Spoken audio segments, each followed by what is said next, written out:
encane nje, beke phansi i-suitcase yakhe, imdonse naye, imshiye ngaphandle, kuvalwe iteksi ihambe imshiye lapho.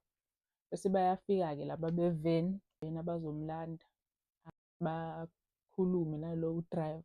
Lowo driver amtshele ukuthi la kugqokwa ibheshu, you know, like traditional attire. Lana kugqoka ngale ndlela ogqoke ngayo. Uzogqoka umbhlezelwa lana ebheshu.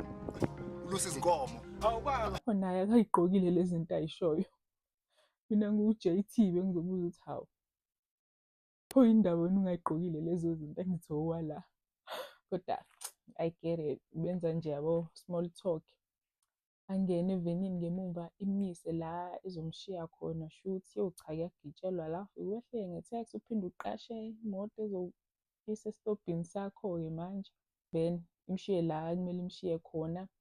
Ngale nkathi esalindile